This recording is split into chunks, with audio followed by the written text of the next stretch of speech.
Ladies and gentlemen, boys and girls, children of all ages, welcome to Dockside at the Bay. I am Vinny, along with Kim, as always, and we are here to talk about the multiple-time Emmy Award-winning web soap, The Bay. Kim, how are you today? Doing all right, Vinny. Just, was trying to make sure that we were... I went in and did a recap of the episode that we are supposed to cover. Yeah. As opposed to when we kind of lapsed into talking about two episodes, in Right. one show. Which, hey, we're still having a conversation about it because both episodes were great, but now we can just it was nice just being able to focusing in on just the one now, so I can kind of take that one apart, dissect it a little. Kind of conflated Xander, Reagan, and Frankie in their actions in both episodes into one. So that's kind of what happened. I did put it in the show notes for last week's episode, but we'll talk about it again today and just kind of briefly touch on it. Exactly. But hey, we were still chatting about the Bay. It wasn't like we got completely off base and just lost into some crazy, we were still chatting about our show. So you are exactly right. All things considered, we did a good job. No, you're right. I mentioned it on last week's show that I found out that Anthony Bowens, who's an AEW wrestler, is actually in season 10 of The Bay. I put a tweet out about it, and he actually reposted it because it's actually pretty cool to think of. I'm going to work to try to get him on an episode of of Dockside to talk to him, because whenever I see a wrestling and soap opera crossover, I want to try to, harness that conversion of the two worlds. Absolutely. So Absolutely. I'm going to try to put my feelers out there and see what we can do about getting him on. I don't watch AEW, so it's, not like I'm a fan of his wrestling work, but if he's doing stuff with the Bay, then I'm no, we definitely got to, see if we can, have a good chat with him. That would be a really interesting, conversation. Yeah. Just intersection, worlds colliding in a very cool way. You're exactly right. But folks, I do want to go ahead, of course, and always mention that we are running a promotion for all of 2026, in that we want to give away a Suds and Squared Circle Media t-shirt every month for 2026. And the way to enter is to send us a super chat, a super thanks, or a super sticker. Any of those will give you an entry. You could be $1.99 if you want. It helps to support the network, but also goes ahead and enters you to win a shirt. So you could do it as many times as you want per month. We are doing this every month for 2026. And so it's a win-win situation. You support our network and help us continue to give you the style of entertainment that we do, help us bring you interviews and more on-location events, like going down to Samantha's Friends events. And also, you can win yourself a Suds and Squared Circle Media t-shirt. So go ahead, send us a super chat, a super thanks, or a super sticker. The button is right below you. As you're watching the feed, there's a box with a $sign in it. That's how you send us the super. So definitely help us out and win yourself a t-shirt, possibly win yourself a t-shirt all month, all year long. Okay. So we are going to be talking about season 7, episode 12. It's called The Voyage. Yes. Last week, I like I said earlier, we conflated Xander, Reagan, and Frankie, and what they've done, in the episodes into one. Well, in episode 11, they simply walked around the city of San Juan. Yes. And it was kind of like their tour guide telling them what they're eating and bringing them down to different streets. Right. They were just kind of exploring the city at that point. It was pre-Xander telling them, hey, let's go and check out the deserted beach because, top of this episode, they're at the deserted beach. Correct. So that's where we pick up with those three, the teen scenes, so to speak, for the Bay. Xander, Reagan, and Frankie are at that deserted beach. And, of course, Reagan is the level-headed one, and she's, worried that, something might happen because, Pete said that Puerto Rico is dangerous and to get back to Bay City. Mhm. And they're asking why he would say that if it's not. And Xander's like, nah, it's okay. But then they hear a gunshot, and they look around, really Scooby Doo style, around the mountain. And Xander comes out with one of the greatest one-liners that I heard. Well, there was a line that I loved from him. It's daytime. What could possibly go wrong? Of course, blatant foreshadow. When they were on the, I'm just like, oh, that was punny. That was clever. Yeah. But yeah, we get to see, after the kids witness the target practice that's taking place with Silver and with Logan, correct? Yeah. That's yes, Logan. Yeah, not my people. Not my people. Immediately, Xander just launches it, but they, even despite, being terrified of, obviously seeing, these crazy looking individuals, kind of wild looking, chick with the, Silver with the dreadlocks and this guy wielding a weapon. They still managed to identify Logan from the sketch as Sarah's shooter, which, good eyes, very observant. Yeah, very, very good eyes and very good memory on Reagan, because she's the one that kind of said it, and then they looked again, and Reagan and Frankie both confirmed it. Yep. Yep. And then, but we cut to like you said, they're a little Scooby-Doo-ish. I thought the moment when they you realized that they're underneath the tarp and that they snuck onto the truck, like just very, and they're like looking at each other like, why did we do this? Why did we decide to do this? But it's nice seeing, just this younger generation really able to just drive kind of a funny plot point, but also like it's driving the story. There's some comedic, elements to it, but it's just nice seeing that generation getting like more than just, randomly insert kid here. It's like they get to actually do some stuff and drive the plot forward, which I thought was really like refreshing.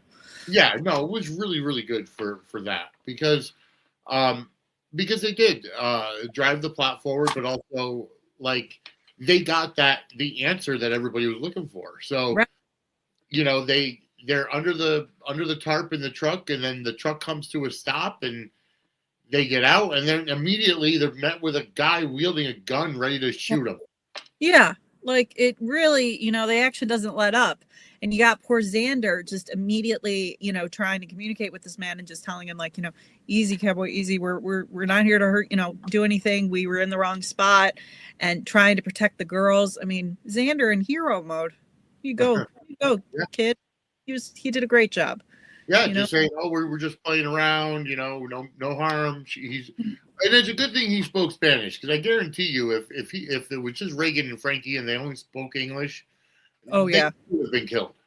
Yeah, no, a bunch of English, just tourists in the wrong place, wrong.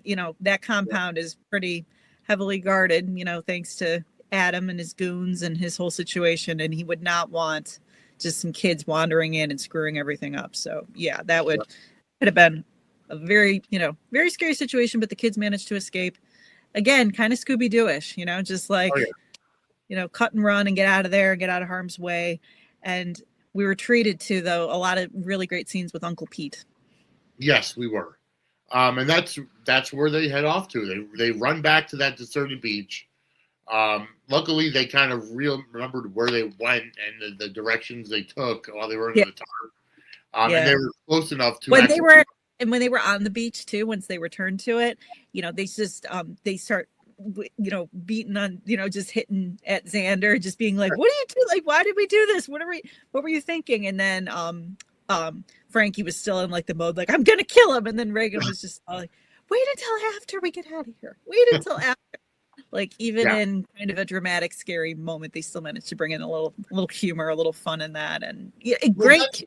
That's how the teen age group is. Like it felt very natural and fun. Didn't feel like it was just forced or anything. It felt like a natural interaction.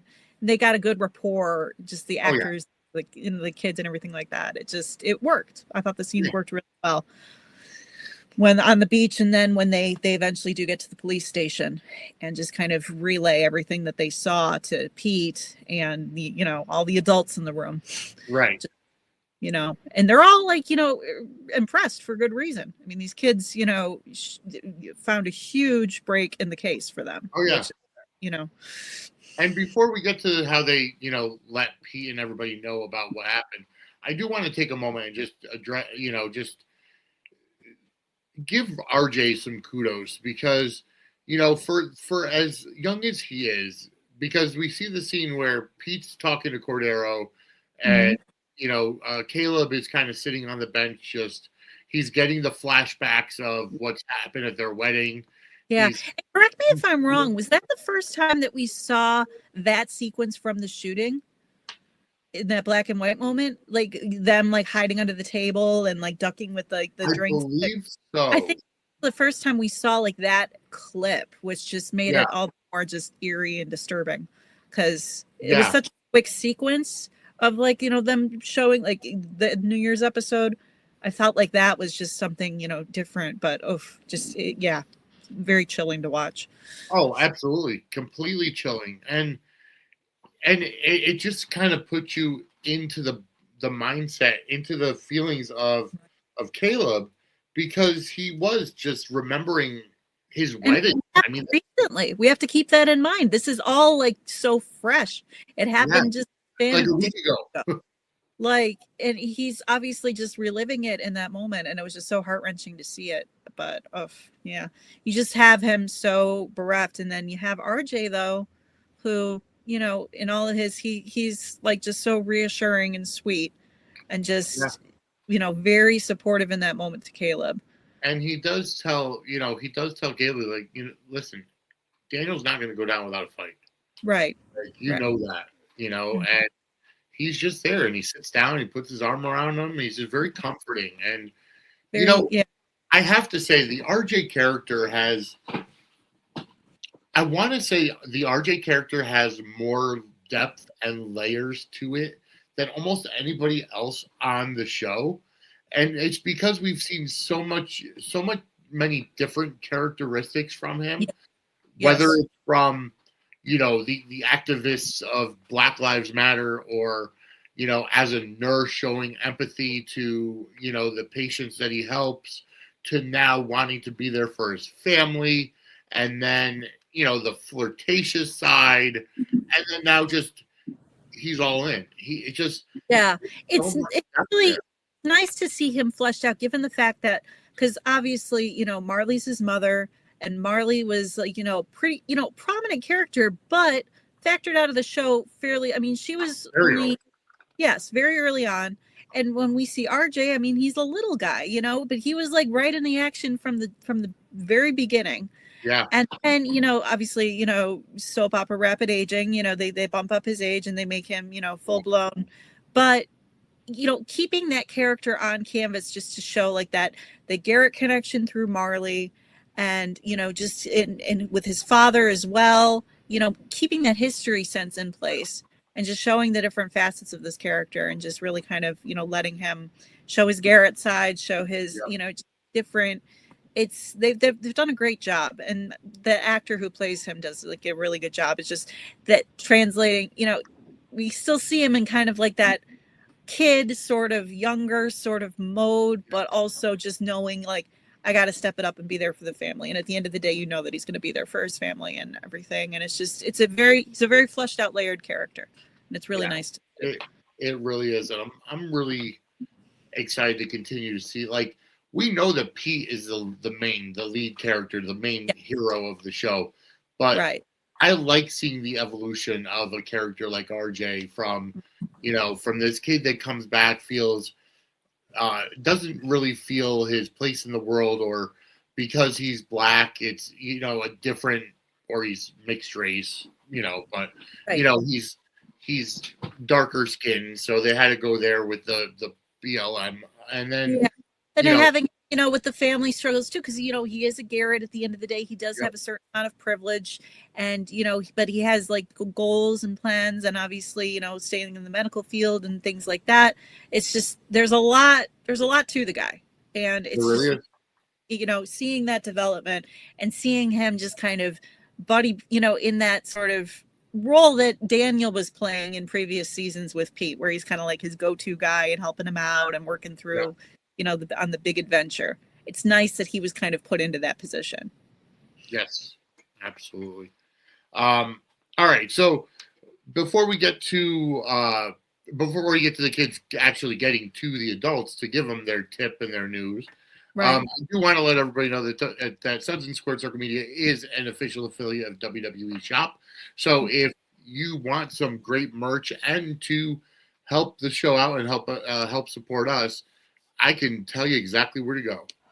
Ladies and gentlemen, Suds and Squared Circle Media is an official affiliate of WWE Shop. If you want to buy stuff for the new AAA Mega Champion and WWE Intercontinental Champion Dominic Mysterio, or the classic Stone Cold Steve Austin with his Austin 316 merchandise, or merch for Raw is War, SmackDown, or any other WWE show, just go to wrestlingmerch.suds-media.com or scan the QR code for our affiliate link. You can either go to wrestlingmerch.suds-media.com or scan the QR code on the screen, and you'll be taken to WWE Shop using our affiliate link. And anything you buy using our affiliate link, we earn commission. All right, folks. So maybe Pete and Caleb and RJ can get some Shield gear or Three Musketeers. Yes. All right. So let's move on. We do see finally Reagan, Frankie, and Xander getting to the police department, Right. Or wherever they're stationed, their command center, so to speak, and they do give the tip to Pete and Cordero about where. And they highlight too, just to keep the story straight and everything, and the history, the family connection that Cordero Castro, who's the detective that they're working with, related to Xander. So they establish like the familial connection, and they establish which just I've always said how the Bay is really, really good about introducing new characters and layering them in and bringing in family. It doesn't feel like it's out of left field. The fact that this detective is connected to this kid in town who's we've got it just it's soapy and it's refreshing versus just bringing in some rando who isn't connected. We have that sense of just folks that know each other and are related and family, and it just kind of it enriches the characters by so much, especially Cordero, because we get the scene with him and Pete, I thought was just so well done and just very and Cordero asks Pete directly, is your cousin's husband gonna make it? Is he gonna make it? And the fun part is, and of course it goes back to Soapy, in that the connection from Cordero to Bay City is that he used to be a Bay City detective and then moved to Puerto Rico. So at least he knows he knows the Garretts. He knows the family. And he was recommended by Nardo. Mm-hmm. And I kind of wondered when we do have that scene with him and Pete where, because he obviously doesn't want Pete to go through what he endured, because he says, I've lost someone dear to me, and I know what that feels like, and I don't want you experiencing that or Caleb experiencing that. And we hear about the love of his life, the woman that he was involved with, and they had a romantic, private love affair, his words. But this woman, took her life, and it was an accident. I was kind of, waiting though for them to reveal, oh yeah, no, she's actually still in Bay City. Oh, she's so-and-so. And not necessarily that she'd taken her life, but that she was a character that was on canvas or something that was still around. But they made it clear that obviously and nobody's dead on a soap, but still they did make it clear though that obviously, she was gone. But I was kind of waiting to see if they were going to try and play that card and have him be linked romantically to someone back in, but moved to Puerto Rico, maybe because their relationship had issues or something like that. Just based on the way that he was talking about that love story. But they chose not to go there, obviously. which is fine. It gives it kind of like a sense of legitimacy for the show. Right. Being that it's a soap opera, and soap operas, the genre is generally taken with a grain of salt because of, I mean, hell, we went through it with how many times we went through it like twice in the past 6 months with General Hospital, past year, with two people coming back from the dead that were seemingly dead. They had their, funerals on screen. Yep. So it's like, but then And it's like, yeah, I know that Days has some stuff in the works that, hell, I, hear them talking about Stefano DiMera again. And I'm just like, okay, I thought that guy was, like, there's no escaping. I mean, it's a trope and we're going to see it, no matter what, but, yeah. No, with this, they've just kind of established the fact that, no, this man was, involved with someone, lost someone, knows how it feels, and doesn't want to see these love stories that he's, witnessing with Pete and Viv and with Caleb and Daniel. He doesn't want to see them meet that tragic fate. And it was just a very sweet scene, but it lets us learn a lot about Cordero too. Yes. This detective. We just, and I like the character a lot. It's like he's a cool, savvy guy, and I want to, see more of him as a result. Yeah. And then you know what? I've given it to Gregory Martin because he casted the character of Cordero very well. You can tell he's a hardened detective, and kind of has that grizzled look to him where he's, he had been through a lot.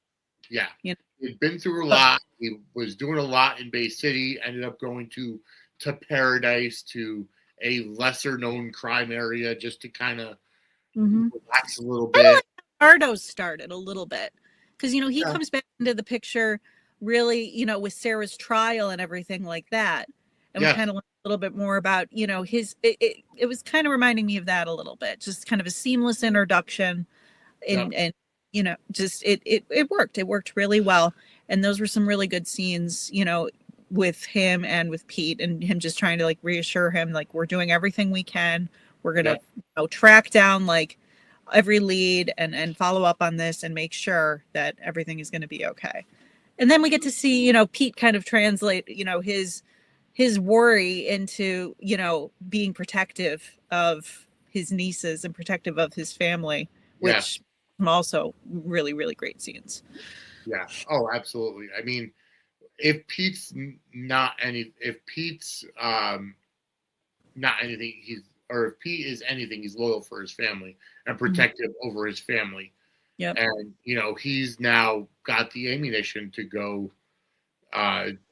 rescue Vivian and Daniel and Tamara and and he's gonna do it.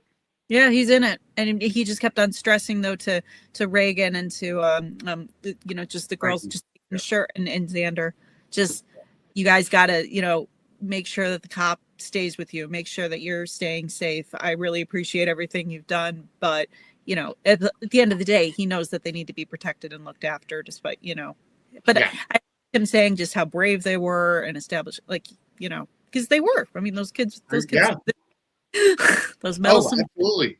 Yeah. So all right.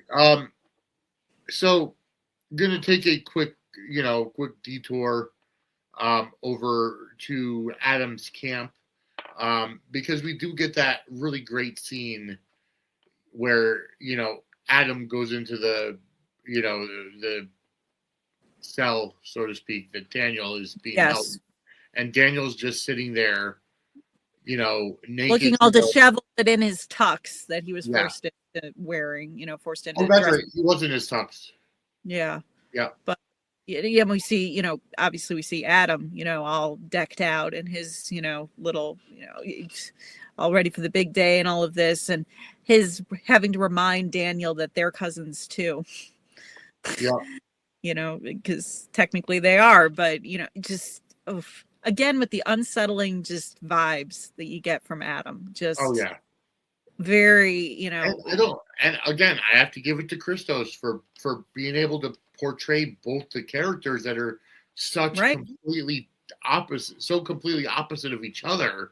For sure. And the way that he plays Adam, you're right, is very unsettling, very creepy, very Yeah. like there's just Does- something there. He isn't like the villain that comes in and spouts off and then leaves. He has to like get up close and personal with him, and he has Yes. to get all up in his face and very just intimate. And it's just like, ugh, like leave the man alone. Like, what are you Yeah. doing? Like, it's just, yeah, no, just very, very disturbing. Very. But they do have, you know, a pretty good conversation, and you know, it's just Adam is just kind of I guess in his own way trying to put Daniel at ease. Yeah. You know, just keeps on calling him cousin, and you know, Yeah. remind him like, hey, we're family. You're my best cousin. You know, like it's similar to Silver and Vivian's interaction. Yes. When you know she's trying to be all like, well, I'm your bet. You know, under the guise of the wedding, they're just trying to make it seem like, oh yeah, I'm your, you know, maid of honor, so you can like, you know, chat with me and we can be, you know, they're all adopting that weird attitude when, you know, obviously this wedding is, you know, not a wedding and it's just a hostage situation that's gone completely amok. But yeah, just make, you know, all the villains just find ways to just make the scenes, just give them that extra like edge of creepiness, or you know, just too familiar and too just Oh yeah, they definitely have that vibe going. they do. But I mean, we did have it where Logan, I thought it was kind of a comedic sort of thing when with Logan crashing in on Adam's conversation with Daniel, and did, you know, oh yeah, like, you know, he was all like proud about his target practice or whatever, and then, but Adam's all, did I ask you to do that? And then he's like, well, I brought you champagne, and he holds up the champagne bottle, just trying to make it seem like, oh, that's all I was doing, you know. Yeah. Like I wasn't up to anything, you know. It's just, yeah, you know, for all his creepiness and weirdness and disturbing, you know, nature, you know, Logan has some comedic little interjections. Oh yeah, just a couple of comedic interludes that kind of breaks up the tension of the season of the segment. Right. Sure. But then we do end up going back to Bay City, Yes. because Evan is still in the hospital. He's still wanting to get stuff accomplished. Feels like he's been in that hospital bed, and it has not been that long in Bay City, but it feels like he has been in that bed perpetually, like the entire. It's been a week, maybe not even. Yeah, I mean, but I in the span of the season, it's like the poor man. It's like he hasn't gotten bed. Well, I mean, it's the same thing with Sarah. She's been in a coma for this entire time. Like, I mean, I was thinking about it, and for season 3 and season 7, just poor Sarah. Like, they probably could have just filmed all of her shots, her, you know, when she was kidnapped and in the coma, like filmed all of her segments in one day and just interspliced it. Well, you know, because of she might have had space. This season was kind of like around like 2022-ish, like when it debuted and everything. And, you know, that period of time on days, Kayla was, you know, in presumed dead because soap trope, and like lying back in like this pod thing, you know, getting like nursed back to health. That was Beyond Salem Part 2. No, it wasn't Beyond Salem. No, Beyond Salem is when she goes and rescues Steve from like being brainwashed. She and Marlena go and they rescue John and Steve from being brainwashed by Megan Hathaway. That was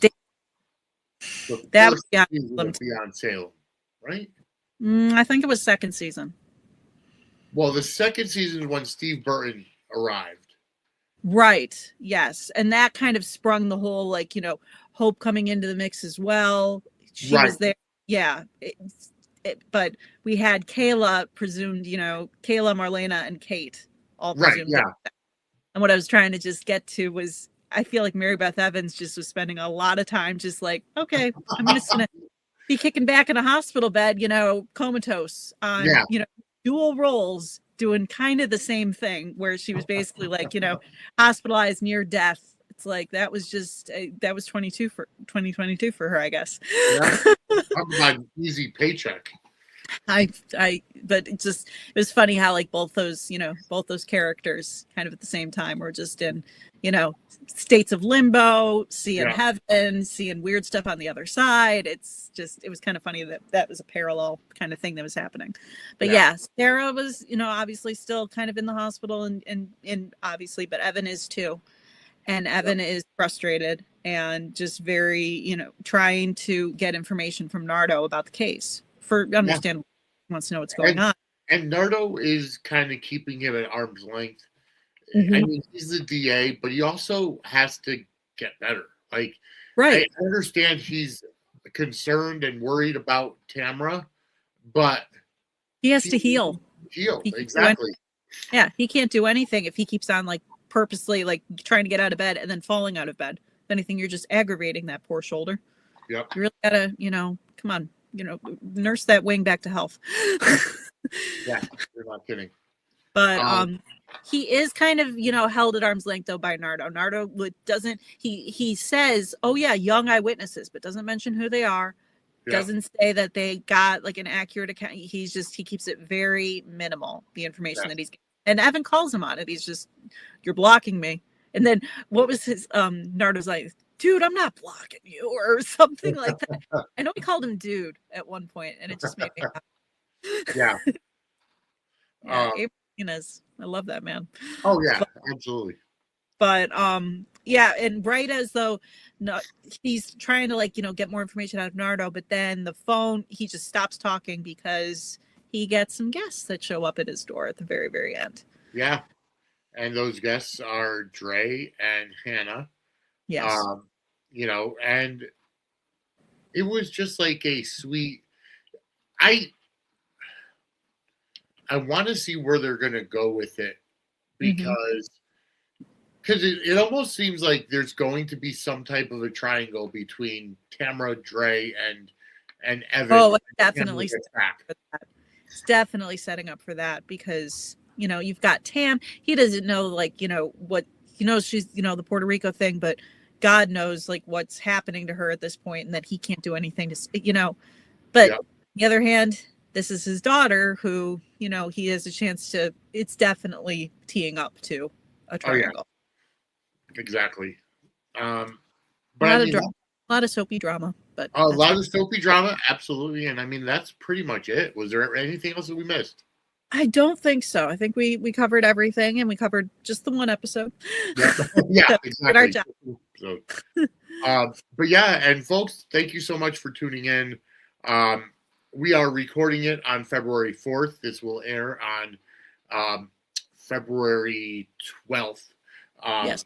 So I hope that you guys, have fun, and thank you so much for watching. As always, we want to appreciate our fans. We want to thank you guys for tuning in, whether it's on YouTube, on Twitter, on Facebook, on LinkedIn, on Twitch. Help us build that Twitch audience. Help us get followers over on Twitch. And don't forget to tune in for Pop Culture Time Machine, Book Beyond Reality, a lot of content for Suds and Squared Circle Media coming up in the future. And just stay tuned. So go to our YouTube channel, which is suds-media.com. Turn on the notifications bell after you subscribe and like the videos and help us grow. Help support our network. Send us a super chat, a super thanks, or a super sticker. You could do it as low as $1.99. Yeah. And check out our merch. We've got, the Cuddle Buddies, just in time for Valentine's. Look at, he's got the little red sweater going, and all of the proceeds from that little guy will go towards Samantha's friends. The dog one, the doggy Cuddle Buddy, not the bear. The doggy Cuddle Buddy, yeah. The doggy Cuddle Buddy and the doggy bandana, all those proceeds. I couldn't tell just that you're holding the bear up. I couldn't see him at first. You got the bear going. There we go. Yes. Yeah. Excellent.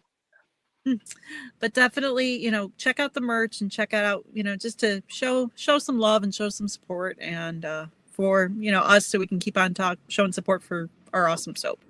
Absolutely. But folks, we are out of time. Kim, where can everybody find you? So I'm Misfit8690 on Twitter and a Little Misfit52 on YouTube as well as Instagram. So feel free to follow me there and we can chat soaps or whatever strikes your fancy. Awesome. And I am at Vinny Suds on both Facebook and Twitter. At Suds Media is our network Twitter account, which is normally where I am. Suds and Square Circle Media is also a page on Facebook, so go like that and follow that page as well. Suds and Square, it's let's see, Instagram and Threads is at Suds and Square Circle, TikTok and Twitch at Suds_media. Go follow both of those accounts. I am trying to grow the TikTok account by doing more lives, whether it's cooking or soap related or wrestling related. Just go there and follow us there. Send us gifts, help us grow there as well. But for everything Suds Media, go to suds-media.com. Brings you to our YouTube channel. Like this video, subscribe to the network, turn on the notification bell, and send us a super, and you could win yourself a Suds and Squared Circle Media t-shirt. All right, so for Kim, I'm Vinny. We will see you next week as we are Dockside at the Bay. Have a great night, everybody. Take care, everybody.